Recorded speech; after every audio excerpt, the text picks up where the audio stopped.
লেখিকা রিমিতা করের মেঘজ্যোৎস্না। বেলা 10:30। ব্যাংকে তিল ধারণের জায়গা নেই, ক্যাশ কাউন্টারে লম্বা লাইন। গুঞ্জার এই সময় মাথা তোলার সময় থাকে না, একভাবে কাজ করে চলতে হয়। আর আজ ঠিক এই ব্যস্ত সময়ে টেবিলে রাখা ফোনটা থরথর করে কেঁপে উঠল। গুঞ্জা দেখল অচেনা নম্বর, না ধরতেই পারত, তবু কোনো দরকারি ফোন হতে পারে এই ভেবে ফোনটা রিসিভ করল। হ্যালো, মিসেস বসু বলছেন? আমি আপনার ছেলে অগ্নিভোর ক্লাস টিচার মিসেস বিশ্বাস বলছি। হ্যাঁ বলুন।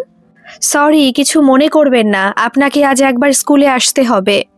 গুঞ্জা কেমন যেন ঘাবড়ে যায়, গলায় এক রাশ উদ্বেগ। কেন, অগ্নিভোর কি শরীর খারাপ? না না, সে ভালো আছে, তবে সে স্কুলে কি কথাবার্তা বলছে আপনার একবার শোনা দরকার। কি বলেছে? আপনি আসুন বলছি, ফোনে বলা যাবে না। আমি অফিসে, তবে অবশ্যই যাব। ফোন রেখে গুঞ্জা অথই জলে পড়ল। একটা 3.5 বছরের বাচ্চা কি এমন বলতে পারে? তবে এটা ঠিক, রিকু জন্মের পর থেকে মাত্র বছরখানেক চুপ ছিল। তারপর থেকে তার অনবরত কথা বলা শুরু হয়েছে। সব থেকে আশ্চর্য, অন্যের গলার স্বর নকল করে সে কথা বলতে পারে। আর আজকাল যেন বড্ড বেশি পাকা পাকা কথা বলছে। যাই হোক, ঘন্টা দুয়েকের মধ্যে গুঞ্জা রিকুর স্কুলে পৌঁছয়। ততক্ষণে রিকুর ছুটি হয়ে গেছে। এদিকে গুঞ্জাকে দেখে ক্লাস টিচার একেবারে যুদ্ধাংদেহী মনোভাবে এগিয়ে এলেন। দেখুন মিসেস বসু, বলতে বাধ্য হচ্ছি, অগ্নিভোকে বোধহয় আর স্কুলে রাখা যাবে না। গুঞ্জা নিরুত্তর, চোখের দৃষ্টি নিচের দিকে। ক্লাস টিচার বলে চললেন, আজ অতিরিক্ত কথা বলছিল বলে অগ্নিভোকে লাস্ট বেঞ্চে একা বসিয়ে দিয়েছিলাম। কিছুক্ষণ পর ব্যাগ নিয়ে নিজেই সামনে চলে এলো। আমি বকতে গেলে আমাকে কি বলল জানেন? কি বলল? এই শয়তানি, এটা কি তোমার বাবার স্কুল? তুমি বললেই আমাকে লাস্ট বেঞ্চে গিয়ে গরমে বসতে হবে? আমার মা কি ফ্যানের পয়সা দেয় না? গুঞ্জার মাথা ঘুরছে, তার মনে হচ্ছে, হে ধরিত্রী মাতা, দুভাগ হও, আমি তোমার কোলে আশ্রয় নিয়ে মান বাঁচাই। শুনলেন তো? তবে আজ এটা প্রথমবার নয়, আগেও এমন অশালীন কথাও বন্ধুদের বলেছে। ওর পাশে বসা একটা বাচ্চাকে বলেছে, মারবো এখানে, লাশ পড়বে শ্মশানে। আমি জিজ্ঞেস করলাম, কোথায় শুনেছো এ কথা? বলল, টিভিতে। আপনারা কি এসব বাংলা সিনেমা ওকে নিয়ে দেখেন? গুঞ্জার চোখ ছলছল করছে। কোনো রকমে বলল, আমার সারাদিনে টিভি দেখার সময় নেই, আমাদের বাড়িতে টিভি চলে না। অগ্নিভো সারাদিন কার কাছে থাকে? একজন আয়া আছেন, স্কুল থেকে বাড়ি নিয়ে যায়, রাত 8টা অবধি থাকে। তাহলে সেখানেই কিছু সমস্যা হচ্ছে, আপনি ইমিডিয়েট ব্যবস্থা করুন, এখনো সময় আছে। গুঞ্জা মাথা নিচু করে বেরিয়ে আসে। তারপর মুহূর্ত অপেক্ষা না করে অফিসে ফোন করে দিয়ে বাড়ির দিকে রওনা দেয়। রিকুর কথা এখনই স্বামী অয়নকে বলার মতো তার মনের অবস্থা নেই। লিফট থেকে নেমে ফ্ল্যাটের চাবি খুলতেই গুঞ্জা শুনতে পেল পাশের ঘরে উচ্চস্বরে টিভি চলছে। পা টিপে টিপে গিয়ে দরজার কাছ থেকে দেখল বাংলা সিনেমা চলছে। ভিলেনের পেছনে তাড়া করেছে হিরো। বাজার লন্ডভন্ড করে দুজনে দৌড়ে চলেছে। টিভি থেকে দুহাত দূরে খালি গায়ে মেঝেতে বসে রিকু হাতে ঘুষি পাকিয়ে চেঁচিয়ে উঠছে। এদিকে জানলার দিকে মুখ করে আরতি ফোনে কাকে যেন চিৎকার করে বলে চলেছে, মজা পেয়েছে? এটা কি ওর বাপের বাড়ির সম্পত্তি? তোকে বলে দিলাম বাবু, শক্ত হাতে লাগাম ধর, ওই শয়তানিকে বুঝিয়ে দে এ বাড়িতে ওসব চলবে না। আমি যাই, আজ রাতে ওর ব্যবস্থা করছি। গুঞ্জা নীরবে পাশের ঘরে সোফায় এসে ধপ করে বসে পড়ল।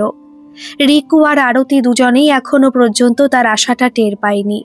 মিনিট 10 হয়ে গেল, আরতি এখনো একভাবে অকথ্য ভাষায় ছেলেকে, তার বউকে জব্দ করার কৌশল শিখিয়ে যাচ্ছে।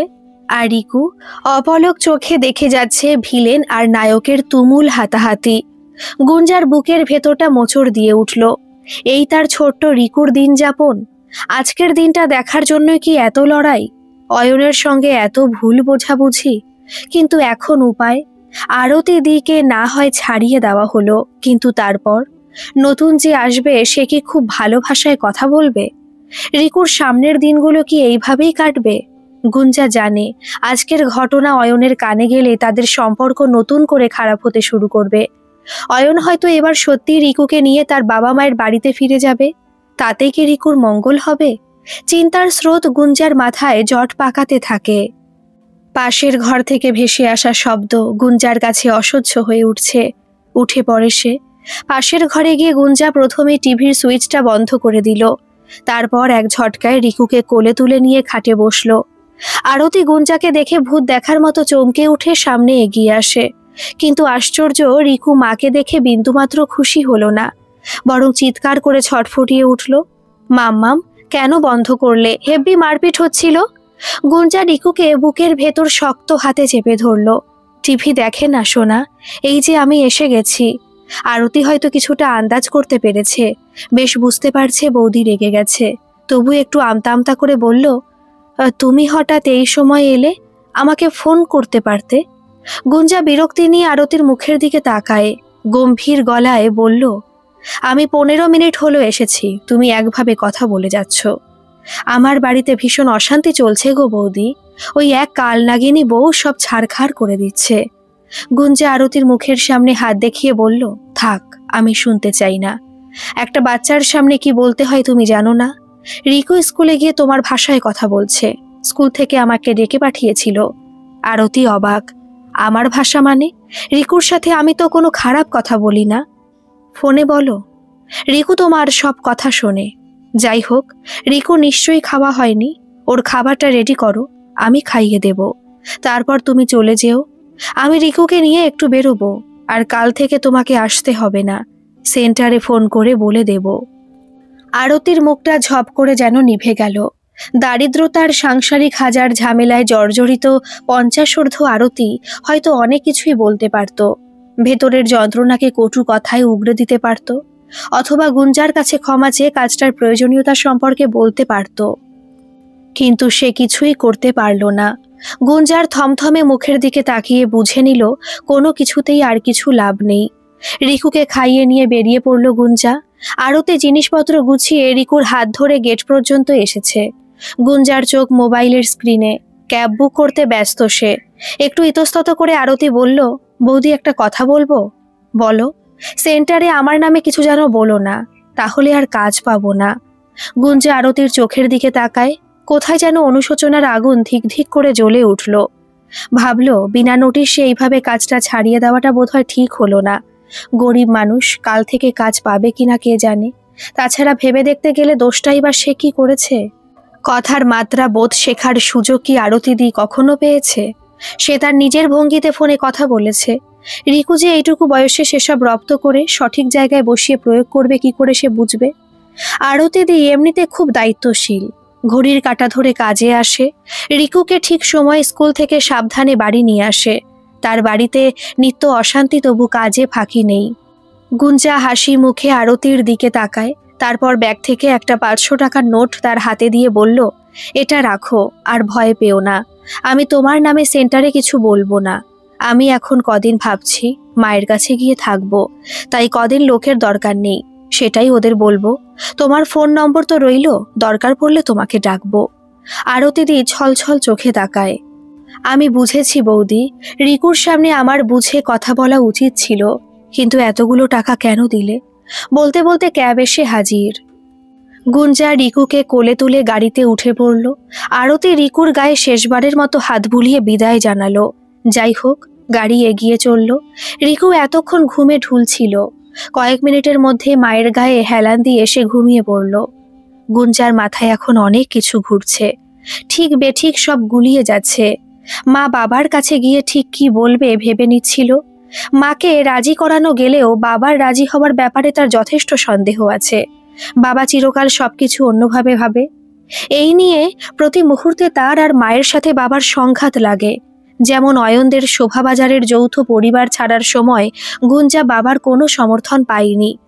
গত 3 বছরে বাবা বোধহয় 300 বার বলেছে সবাইকে ছেড়ে আলাদা থাকার সিদ্ধান্তটা নিয়ে সে ভুল করেছে। অয়নকে বাড়ি ছাড়তে বাবা নিজে নিষেধ করেছে। অয়ন অবশ্য আজও বাড়ি ছাড়েনি। সোম থেকে শুক্র সে নিজের বাড়ি থেকে কলেজে পড়াতে যায়। শনিবার রবিবার গুঞ্জার সাথে ভাড়ার ফ্ল্যাটে থাকে, তাও সব সপ্তাহে আসে না। গাড়িটা বাঘা যতীনে গুঞ্জাদের বাড়ির সামনে এসে দাঁড়ায়। ভরা দুপুরে মেয়েকে নাতিকে দেখে রীতিমতো ভয়ে পেয়ে যান গুঞ্জার বাবা মা। ঘুমন্ত রিকুকে বিছানায় শুইয়ে দিয়ে সোফায় মেয়েকে নিয়ে দুজনে বসলেন। আজ সকালের সমুদয় ঘটনা বিস্তারিতভাবে বাবা মাকে জানালো গুঞ্জা। বাবা জানতে চাইলেন, এখন কি করবি ভাবছিস? বাবার মুখের দিকে তাকিয়ে চোখ নামিয়ে নিল গুঞ্জা। রিকুর দায়িত্ব এখন তোমাদের নিতে হবে বাবা। রিকু এখানে থেকে স্কুল করবে, আয়া রাখবো। সে স্কুল থেকে ওকে এখানে নিয়ে আসবে, কিন্তু তোমাদের চোখের সামনে রিকু থাকবে। ফাঁকা বাড়িতে আয়ার কাছে ওকে আর রাখা যাবে না। গুঞ্জার মা ব্যস্ত হয়ে পড়েন। সে আর বলতে, একটা মাত্র ছেলে, একবার খারাপ হতে শুরু করলে আর উপায় আছে? রিকু এখানেই থাকবে, আয়া রাখার দরকার কি? তোর বাবা গিয়ে ওকে স্কুল থেকে নিয়ে আসবে। আমি তো আগে এটা বলেছিলাম। কি গো, তুমি কি বলো? আনতে পারবে তো? গুঞ্জা একটু ভয়ে ভয়ে বাবার দিকে তাকায়। বাবা কেমন অদ্ভুত দৃষ্টিতে গুঞ্জার দিকে তাকিয়ে বেশ কিছুক্ষণ পরে বললেন, আমার অসুবিধা আছে। সারা জীবন অনেক দায়িত্ব সামলেছি, এখন এত বড় একটা দায়িত্বের মধ্যে নিজেকে জড়াতে চাই না। বয়স হয়েছে, শরীর খারাপ হতেই পারে। তাছাড়া বছরে একবার দুবার বাইরে বেড়াতে যাওয়া আছে, তখন রিকুকে কে দেখবে? 2-4 দিন এটা হতে পারে, কিন্তু স্থায়ীভাবে এ ব্যবস্থা চলতে পারে না। মুখের ওপর বাবার সোজা সাপটা কথাগুলো গুঞ্জাকে দুমড়ে মুচড়ে দিল। যদিও এমন কিছু বাবা বলবে সে আন্দাজ করেছিল। সকাল থেকে একটার পর একটা ঘটনার অভিঘাতে গুঞ্জা নিজের নিয়ন্ত্রণ হারিয়ে ফেলে। মাথা নিচু করে ফুপিয়ে কেঁদে ওঠে। মা তাড়াতাড়ি এগিয়ে এসে গুঞ্জার মাথায় হাত রাখেন। কাঁদছিস কেন? তোর বাবা তো চিরকালের একগুঁয়ে, আমি তো আছি। বাবা বিরক্তির সাথে বলে উঠলেন, না, তুমি নেই। মেয়ের বিয়ে দিয়েছ, এবার তার সমস্যা তাকে বুঝতে দাও। শিক্ষিত চাকরি করা মেয়ে, ওকে নিজেকে সিদ্ধান্ত নিতে দাও। অভিমানে কান্নায় গুঞ্জার গলা বুজে আসছিল। অভিমানে ঠোঁট ফোলায়, দোহাই বাবা, তোমাকে আমার রিকুর জন্য কিচ্ছু করতে হবে না। এখানে আসাটাই আমার ভুল হয়েছে। এখানে আসা নয় গুঞ্জা, অয়নের অত বড় বাড়ি, যৌথ পরিবারের এতগুলো নিজের মানুষকে ছেড়ে ছেলেকে নিয়ে একা বেরিয়ে আসাটাই তোর ভুল হয়েছে। গুঞ্জা নিজেকে সামলে নিল। সে জানে এরপরে ঠিক কি কি কারণে বাবা তাকে দোষারোপ করবে। বারবার শুনে তার মুখস্থ হয়ে গেছে। মেয়ের অসহায় মুখের দিকে দৃষ্টি পড়তে গুঞ্জার বাবার ভেতরটা দগ্ধ হতে থাকে। তবু তিনি নিজেকে কঠিন আবরণে ঢেকে রাখেন। তার বিশ্বাস, গুঞ্জা শ্বশুরবাড়িতে ফিরে গেলে সব দিক দিয়ে ভালো থাকবে। শুধু রিকুর নয়, জীবনের অনেক পাঠ এখনো গুঞ্জার বাকি আছে। গুঞ্জার মা চিরকাল অপত্য স্নেহে অন্ধ হয়ে মেয়ের ইচ্ছে পূরণ করে এসেছে। মেয়ের সব জেদ মেনে নিতে গুঞ্জার বাবা বারবার স্ত্রীকে বারণ করেছেন, কিন্তু কোনো ফল হয়নি। শেষ পর্যন্ত যা হবার তাই হয়েছে। বাবা মেয়ের দূরত্ব বেড়েছে। মা হয়ে উঠেছেন মেয়ের একমাত্র অবলম্বন। যদিও মায়ের অতিরিক্ত প্রশ্রয়ে গুঞ্জার ভালো কিছু হয়নি, বরং তার সকলের সাথে মানিয়ে নেওয়ার ক্ষমতা, সহনশীলতা তলানিতে ঠেকেছে। অয়নকে ভালোবেসে বিয়ে করেছে গুঞ্জা। কলেজের সিনিয়র অয়ন অত্যন্ত মেধাবী ছাত্র, এখন পেশায় অধ্যাপক। সরকারি কলেজে ফিজিক্স পড়ায় এবং সাথে রিসার্চ চলছে। হয়তো পরবর্তীকালে বিদেশি ইউনিভার্সিটিতে জয়েন করবে। শান্ত, ভদ্র এবং দায়িত্বশীল। গুঞ্জাকে সব দিক দিয়ে সে খুশি করতে চেয়েছিল, কিন্তু বিয়ের পর থেকে অয়নদের বাড়ির সকলের সাথে মানিয়ে নিতে গুঞ্জার অসুবিধা শুরু হলো। অনু পরিবারে বড় হওয়া গুঞ্জার যৌথ পরিবারের কোনো কিছুই ভালো লাগলো না। একটা বাড়িতে এতজন মানুষের উপস্থিতি তার অসহ্য হয়ে উঠল। অফিস করে বাড়ি ফিরে গুঞ্জা চাইতো নিরিবিলিতে একা থাকতে। ঠিক সেই সময় ননদ দেওরা নানা আবদার নিয়ে তার ঘরে ভিড় জমাতো। শাশুড়ি, খুড়ি শাশুড়িরা গুঞ্জাকে দলে টানতো। তারা চাইতেন গুঞ্জা তাদের সঙ্গে বসে একসাথে টিভি দেখুক, আড্ডা দিক। গুঞ্জার কাছে এসব ক্রমশ অসহ্য হয়ে উঠল। কোনো কিছুতে বিশেষ বাধা নিষেধ না থাকলেও যৌথ পরিবারের সামান্য কিছু নিয়ম থেকেই যায়, যেটুকু মেনে নিতেও গুঞ্জা আপত্তি জানায়। মাস 6 যেতে না যেতে গুঞ্জা একরকম হাঁপিয়ে উঠল। শুরু হলো অশান্তি।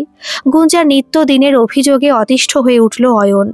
অপরদিকে অয়নের বাবা মায়ের অসন্তোষ ক্রমশ বাড়তে লাগলো। তাদের মতে গুঞ্জার সৌজন্যবোধ কম। যখন খুশি অফিস থেকে বাপের বাড়ি চলে যায়, রাতে ফেরে না, কোনো কিছু জানাবার প্রয়োজন বোধ করে না। মা, বাবার, স্ত্রীর মাঝখানে পড়ে অয়নের জীবন চরম অশান্তির হয়ে উঠল। বাড়ির অশান্তির প্রভাব তার কাজের ক্ষেত্রে পড়তে শুরু করলো। শেষ পর্যন্ত এই অশান্তি থেকে মুক্তি পেতে অয়ন এক প্রকার মরিয়া হয়ে উঠল। দুজনের বন্ধন আলগা হতে শুরু করলো। মানুষের সব ভাবনা বোধ হয় হাওয়ায় মিলিয়ে যায়। যখন বিধাতা পুরুষ অন্য কিছু ভেবে রাখেন। এত টানাপোড়েন আর অশান্তির মধ্যেও বিয়ের 1 বছরের মাথায় গুঞ্জার শরীরে নতুন প্রাণের সঞ্চার হলো। দুই বাড়ির মধ্যকার শুকিয়ে আসা সম্পর্কের শীর্ণকায় স্রোতস্বিনী হঠাৎ যেন দুকুল ছাপিয়ে কলকল করে বইতে শুরু করলো। দুই বাড়িতে আনন্দের বান ডাকলো, কিন্তু গুঞ্জার মুখে হাসি ফুটল না। সে উপলব্ধি করলো এই শ্বশুর বাড়িতে তার সন্তানকে বড় করা অসম্ভব ব্যাপার। এক পরিবারে 11 জন সদস্য, সকলের চিন্তা ভাবনা আলাদা আলাদা। তার অনাগত সন্তানের ওপর এদের প্রভাব পড়বেই। এদের সাথে থাকতে থাকতে সে ঠিক এমন আটপৌরে মধ্যবিত্ত মানসিকতায় হয়ে উঠবে, ঠিক যেমন অয়ন হয়েছে। অয়নের অতিরিক্ত অপচয় আর বিলাসিতায় ভীষণ আপত্তি। ইচ্ছে করলে সে অভিজাত পাড়ায় ফ্ল্যাট কিনতে পারে, দামি গাড়ি কিনতে পারে, কিন্তু কোনোটাই সে করতে চায় না। বরং বাবা ঠাকুরদার পুরনো বাড়িটাকে ঝকঝকে করে তুলতে তার উৎসাহের শেষ নেই। গুঞ্জার সাথে মানসিকতায় কোথায় যেন তার বহু যোজনের পার্থক্য। গুঞ্জা তার বাবার সাথে অয়নের বড় বেশি মিল খুঁজে পায়। দুজনেই যেন একভাবে জীবনটাকে দেখে। যাই হোক, রিকুর জন্মের পর গুঞ্জা ঠিক 7 মাস রিকুকে নিয়ে শ্বশুর বাড়িতে ছিল। তারপরই সে আলাদা বাসস্থানের জন্য উতলা হয়ে উঠল। অয়নকে অনেক বোঝানোর চেষ্টা করেছিল, কিন্তু অয়ন বাড়ি ছাড়তে রাজি হয়নি। তার একটাই কথা ছিল, এই বাড়িতে রিকু সকলের সঙ্গে ভালো থাকবে। গুঞ্জার চাকরি করতেও কোনো অসুবিধা হবে না। তার মা, 2 কাকিমা রিকুকে দেখাশোনা করবেন। কিন্তু গুঞ্জার মনে হয়েছিল তার অনুপস্থিতিতে রিকু অনেক কিছু শিখে যাবে। ছেলেকে সে নিজের ছাঁচে গড়ে তুলতে ব্যর্থ হবে। যাই হোক, বাবার কথাগুলো শোনার পর গুঞ্জা অনেকক্ষণ চুপ করে বসে পুরনো কথা ভাবছিল। সে জানে বাবার বাড়িতে তার থাকা চলবে না। বাবার এই ধরনের কথা শোনার পর সেটা সম্ভব হবে না। সুতরাং সেই ভাড়া বাড়িতে রিকুকে নিয়ে তাকে ফিরে যেতে হবে। কিন্তু রিকুকে কার কাছে রেখে সে অফিসে যাবে? কিছুক্ষণ পর গুঞ্জা রিকুকে নিয়ে বেরিয়ে পড়ল। রিকু দিদুনের কাছে থাকার জন্য খুব বায়না করেছিল। মা বারবার থাকতেও বলেছিল, কিন্তু বাবা একবারও বলল না। গুঞ্জা অভিমানে এক মুহূর্ত আর অপেক্ষা করেনি। এদিকে মেয়ে বেরিয়ে যাওয়ার পরে গুঞ্জার বাবা জামাইকে ফোন করলেন। শ্বশুর জামাইয়ের বেশ বন্ধুত্বপূর্ণ সম্পর্ক, এমন একান্তে ফোনালাপ প্রায়ই হয়। আর এত বড় ঘটনার পর ফোন হবে না এমনটা হতেই পারে না। বেশ খোশ মেজাজে তিনি বললেন, বুঝলে অয়ন, এবার তোমার ছেলেই তোমার মনস্কামনা পূর্ণ করবে। মানে রিকু স্কুলে এমন কথা বলেছে যে তার মাকে ব্যাংক থেকে সোজা স্কুলে ছুটতে হয়েছে। আয়ার মুখে যা শুনছে তাই সে একেবারে সঠিক জায়গায় পুট করছে। ক্লাস টিচার গুঞ্জাকে যাচ্ছে তাই করেছে। অয়ন একরাশ বিস্ময় নিয়ে বলল, কি বলছেন? আমাকে এখনো পর্যন্ত গুঞ্জা তো কিচ্ছু জানায়নি। বলবে আর কি, মেয়ে আমার বেশ বিপদে পড়েছে। বুঝতে পারছে আয়ার কাছে রিকুকে একা রাখাটা ঠিক হবে না। আমাদের কাছে রিকুকে নিয়ে ছুটে এসেছিল, বলেছিল স্কুল থেকে ফিরে এবার থেকে রিকু আমাদের বাড়ি আসবে, কিন্তু আমি না করে দিয়েছি। বলেছি এত দায়িত্ব নিতে পারবো না। অয়ন, এই সুযোগ, নিজের বউকে নিজের কাছে নিয়ে এসো। আমার মেয়েকে আমি খুব ভালো চিনি, সে চিরকাল ঠেকে শিখতে অভ্যস্ত। অয়ন গভীর চিন্তায় পড়ে গেল। রিকুর জন্য তার চিন্তা বাড়ছে। স্কুলে গার্জেন কল করা মানে নিশ্চয়ই খারাপ কিছু বলেছে। এখনই এর ব্যবস্থা করা দরকার। কি ভাবছো অয়ন? সুযোগ বারবার আসে না, কাজে লাগাও। আপনার কথা নিশ্চয়ই মাথায় রাখবো। এখন রাখি। রাত প্রায় 8টা। অয়ন নিজের ঘরে গুঞ্জার ফোনের অপেক্ষায় রয়েছে। গুঞ্জার বাবার কাছ থেকে রিকুর ব্যাপারে শোনার পর থেকে সে ভীষণ অস্থির হয়ে আছে। প্রথমে ভেবেছিল তখনই গুঞ্জার কাছে গিয়ে একটা জবাবদিহি চাইবে। তারপর সে কি যেন মনে করে পিছিয়ে এসেছে। ভেবেছে গুঞ্জা নিজে কি বলে সেটা আগে শোনা দরকার। অন্য একটা পরিকল্পনাও অয়ন ইতিমধ্যে করে রেখেছে। ভাবতে ভাবতে গুঞ্জার ফোন, গলাটা বেশ ধরা। অয়ন, একটা কথা ছিল, তুমি আজ রাতে একবার আসবে? অয়ন অপূর্ব অভিনয় করে বলল, আমি? এখন অসম্ভব। তোমাকে বলা হয়নি আমি পরশুদিন চেন্নাই যাচ্ছি? আজ জানলাম। সাউথে কয়েকটা সেমিনার আছে, মোটামুটি দিন 10 কি আরও বেশি দিন থাকতে হবে। মানে আমি তাহলে কি করব? গুঞ্জার মুখে এমন ভঙ্গিতে কথা অয়ন এই প্রথমবার শুনল। তারপরই ভেসে এলো কান্নার শব্দ। একরাশ বিস্ময় ছড়িয়ে অয়ন বলল, এ কি গুঞ্জা, কাঁদছো নাকি? গুঞ্জা একেবারে ভেঙে পড়ল। কান্না ভেজা গলায় সকালে ক্লাস টিচারের ফোন আসা থেকে বাবার বাড়ি থেকে হতাশা নিয়ে ফিরে আসা সবটা খুলে বলল। খুব মন দিয়ে শোনার পর অয়নের প্রথম প্রশ্ন, এখন কি করবে ভাবছো? রিকুকে কার কাছে রাখবে? আমি কিচ্ছু বুঝতে পারছি না, তুমি বলো আমার কি করা উচিত? আমার বলা থেকে কিছু কাজ হবে? তোমাকে তো আগেও অনেক কিছু বলেছিলাম, তুমি কি শুনবে? প্লিজ অয়ন, আজ আর পুরনো কথা তুলো না। ক্লাস টিচারের কথাগুলো আমি ভুলতে পারছি না। তোমাকে কি পরশু যেতেই হবে? প্লিজ এবারটা যেও না। সেটা কি আমার হাতে থাকে? ইউনিভার্সিটির সেমিনার যেতেই হবে, তবে মনে রেখো রিকু আমাদের একমাত্র সন্তান, ওর ক্ষতি হয় এমন কিছু কিন্তু আমি মেনে নেব না। আমিও কি তাই চাই? তাহলে কি করবে? আয়ার কাছে একা কিন্তু রাখা যাবে না। আমি কি চাকরিটা ছেড়ে দেব? রিকুর জন্য কিন্তু আমি তাও করতে পারি। কিন্তু চাকরি ছাড়লে তোমাকে আমার বাড়ি ফিরে আসতে হবে, কারণ বাড়ি ভাড়া বা তোমার আলাদা সংসারের খরচ কিন্তু আমি দিতে পারবো না। পরে তোমার আফসোস হবে না তো? গুঞ্জার কান্নার শব্দটা ক্রমশ বাড়তে থাকে, গলা বুঝে আসে।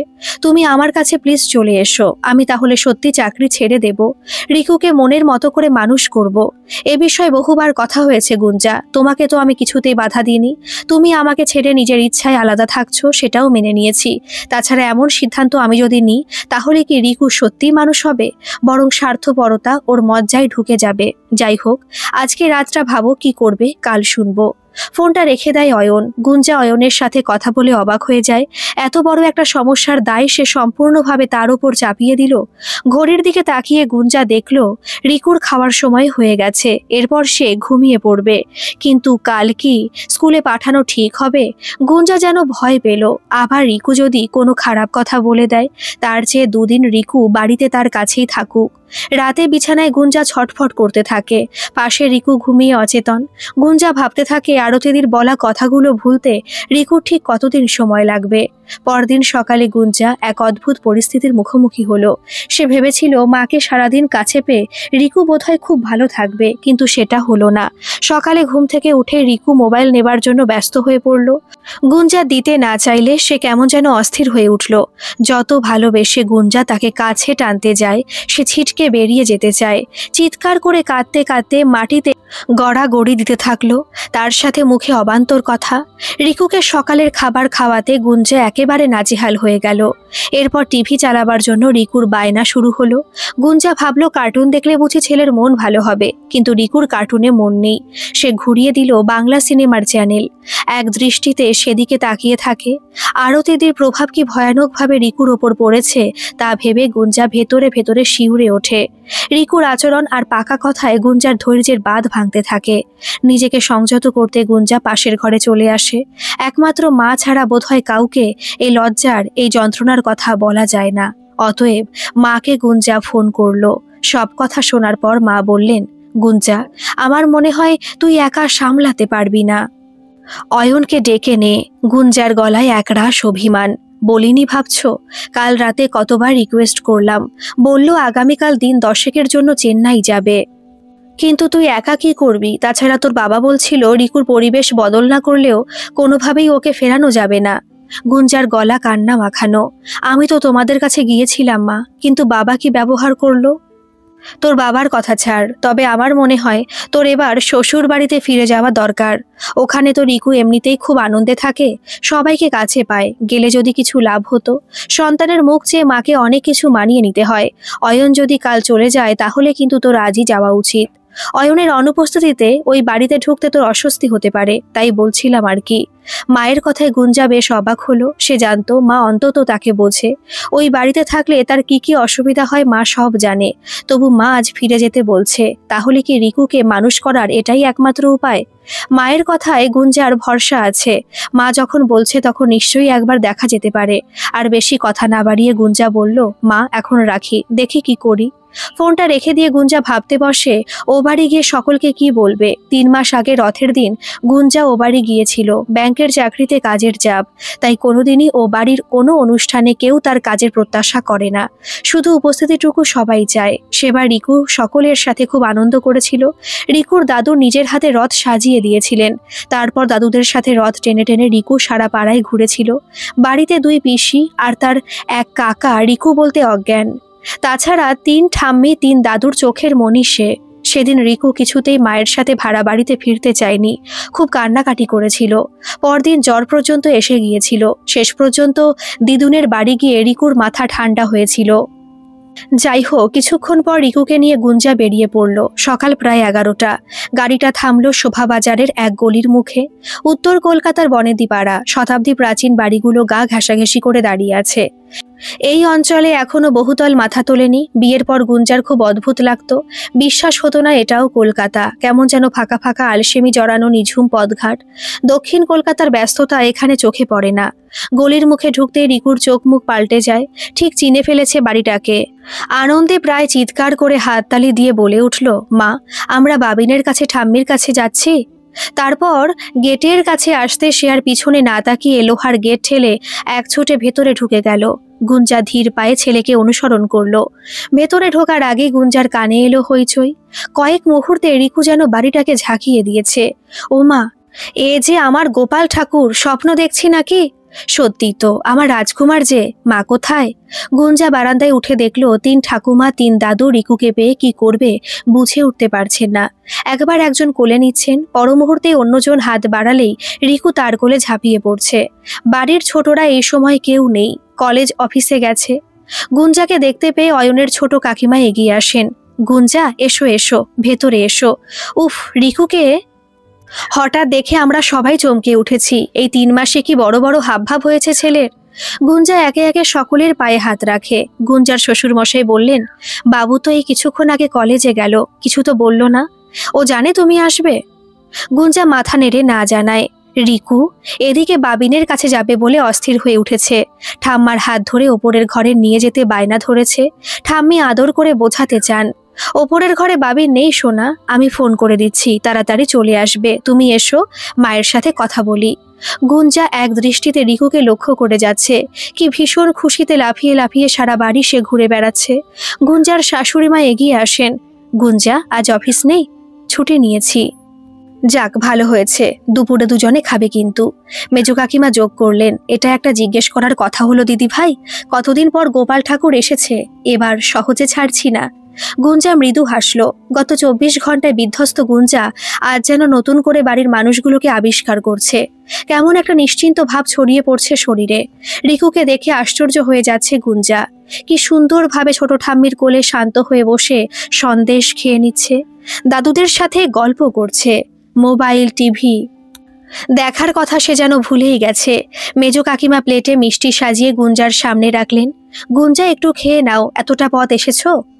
মেজো কাকা বাজারের ব্যাগ হাতে এগিয়ে এসে গুঞ্জার শাশুড়ি মাকে বললেন, বুঝলে বৌদি, একবার বাজারটা ঘুরে আসি, বেলা হয়ে গেছে, তবু দেখি রাজকুমারের জন্য মাগুর শিঙি কিছু পাই কিনা।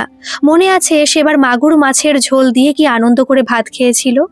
গুঞ্জার শাশুড়ি মা হেসে ওঠেন, সত্যি ঠাকুরপো, তোমার সব কথা স্মরণে থাকে। আচ্ছা দেখো তো বড় চিংড়ি পাও কিনা। গুঞ্জা তো চিংড়ি ছাড়া বিশেষ কোনো মাছ খায় না। আর একটা নারকেল নিও, তাহলে মালাইকারি করতাম। গুঞ্জা লজ্জিত হয়ে বলল, না না কাকামণি, আমার জন্য আনতে হবে না, যা আছে তাই দিয়ে ভাত খেয়ে নেব। আরে গুঞ্জা, তোমার একার জন্য নাকি? আমরা সবাই খাবো, জানোই তো তোমার মায়ের হাতের মালাইকারি একেবারে অমৃত, এ সুযোগ কেউ ছাড়ে? যেখানে থেকে পারি আমি চিংড়ি নিয়ে আসছি। কথাটা বলে হন্তদন্ত হয়ে মেজো কাকা বেরিয়ে গেলেন। মেজো কাকিমা সেদিকে তাকিয়ে বললেন, দেখলে দিদি ভাই, তোমার দেওরের কাণ্ড, 60 বছর বয়স হয়ে গেল, এখনো নোলা কমলো না। সকলের মিলিত হাসি রোল উঠল। গুঞ্জারকে ভীষণ যেন হালকা লাগছে, দায়িত্ব মুক্ত লাগছে। অফিস ফেরতা বাজার করার কথা মনে পড়ে যাচ্ছে। একটু পরেই গুঞ্জার ফোনটা বেজে উঠল। সে দেখল অয়নের ফোন। ফোনটা ধরতেই ওপারে অয়নের ব্যস্ত গলা। গুঞ্জা, তুমি নাকি রিকুকে নিয়ে বাড়িতে এসেছো? ছোটকা মেসেজ করলো। রিকু নাকি খুব খুশি। আজ রাতে থাকবে তো? ছোট কাকিমা গুঞ্জার কাছে এগিয়ে আসেন। তারপর মুচকি হেসে চাপা গলায় বললেন, বরের ফোন নিশ্চয়ই, ওপরে তোমার নিজের ঘরে চলো। গুঞ্জা হাতে ঢাউস ব্যাগটা নিয়ে উঠে পড়ল। ছোট কাকিমা বললেন, দিদি ভাই, গুঞ্জাকে ওপরে নিয়ে যাচ্ছি, হাত মুখ ধুয়ে নিক। হ্যাঁ হ্যাঁ, নিয়ে যা, আমি এদিকটা সামলে একটু পরে যাচ্ছি। ওদিকে ফোনে অয়নের গলায় উত্তেজনার পারদ ক্রমশ চড়ছে। গুঞ্জা, কথা বলছো না কেন? কি ঠিক করলে? রিকুকে কার কাছে রাখবে? সব বলছি, একটু অপেক্ষা করো। নিজের ঘরে ঢুকে খাটে বসলো গুঞ্জা। ছোট কাকিমা তাকে দরজা পর্যন্ত এগিয়ে নিজের ঘরের দিকে পা বাড়ালেন। একটু সুস্থির হয়ে বসে এসে বলল, আধ ঘন্টা হলো এসেছি, তোমার আসতে কটা হবে? আরে তুমি সকালে তো একবার বলবে যে রিকুকে। নিয়ে আসছো, তাহলে তো ছুটিয়ে নিয়ে যেতাম। আমি জানি প্রথম দুটো ক্লাস নিয়ে তোমার ওখানে যাব। রিকুর জন্য মনটা ভীষণ ছটফট করছে। আচ্ছা, কি ভাবলে সেটা বলো? রিকুকে কার কাছে রাখবে? গুঞ্জা চুপ। এতদিনের আত্মাভিমান ছেড়ে বেরোতে একটু তো সময় তার লাগবেই। পরিস্থিতি তাকে চোখে আঙুল দিয়ে ভুল ভাঙিয়ে দিয়েছে। কি হলো গুঞ্জা, কি ভাবলে? ভাবছি আমি আর রিকু এই বাড়িতেই থাকবো, এখানে রিকু ভালো থাকবে। আর রিকুর স্কুল? এখান থেকে গড়িয়া স্কুল করবে কিভাবে? করবে না, এমনিতেই তো কয়েক মাস পর কিন্ডারগার্টেন ছেড়ে বড় স্কুলে রিকু ভর্তি হবে। রিকুর পরিবেশ বদলের খুব দরকার। পরে তোমার মত পরিবর্তন হবে না তো? তুমি নিজে সকলের সাথে মানিয়ে নিতে পারবে তো? গুঞ্জা ফুপিয়ে ওঠে, পারবো, আমাকে পারতেই হবে। রিকু যেখানে ভালো থাকবে আমি সেখানে ভালো থাকবো। আমি ভুল ছিলাম অয়ন। ব্যাস, আর কোনো কান্নাকাটি নয়, আমি সব বুঝেছি। 3:30-র মধ্যে বাড়ি ঢুকছি। আর শোনো, সুখবরটা আমি সকলকে জানাবো। দেখবে বাড়িতে আনন্দের ঢেউ বয়ে যাবে। তবে তার আগে একজনকে আমাকে ফোন করতে হবে। তিনি বোধহয় এই খবরের সব থেকে বেশি আনন্দ পাবেন। কে? সে আছেন একজন, তার থেকে ভালো বোধহয় কেউ তোমাকে চেনে না। কে? বাড়ি ফিরে বলছি, এখন রাখি, ক্লাস নিতে হবে। ফোনটা রেখে দিল অয়ন। গুঞ্জা মহা চিন্তায় পড়ল। কার কথা অয়ন বলল? কে তাকে সকলের থেকে ভালো চেনে? যাই হোক, অয়ন বাড়ি এসে খবরটা জানানোর পর থেকে সত্যি বাড়িতে আনন্দের ঢেউ বয়ে গেল। রিকুকে নিয়ে দুই পিসি আর কাকার হৈহুল্লোড় চলল। বাবিনকে কাছে পেয়ে রিকুর মুখে হাসি আর ধরে না। দাদু ঠাকুমারা নাতি বৌমাকে কাছে পেয়ে একেবারে মশগুল হয়ে আছেন। নানা রকম খাবার অর্ডার দিয়ে আনানো হলো। সেসব মিটতে মিটতে প্রায় মাঝরাত। শুক্লপক্ষের চাঁদের আলোয় আজ ভেসে গেছে চরাচর। অয়নের ঘরের জানালা দিয়ে সেই আলো ছড়িয়ে পড়েছে বিছানায়। হাত পা ছড়িয়ে ঘুমিয়ে থাকা রিকুর নিষ্পাপ ফুটফুটে মুখে। এক দৃষ্টিতে সেদিকে তাকিয়ে আছে অয়ন আর গুঞ্জা। জ্যোৎস্নার শুভ্রতায় দুজনে যেন ক্রমশ পরিপূর্ণ হয়ে ওঠে পরস্পরের সান্নিধ্যে। গল্পটি কেমন লাগলো অবশ্যই কমেন্ট করে জানাবেন। আর ভালো লাগলে একটা সাবস্ক্রাইব করে আমার পাশে থাকবেন। ধন্যবাদ।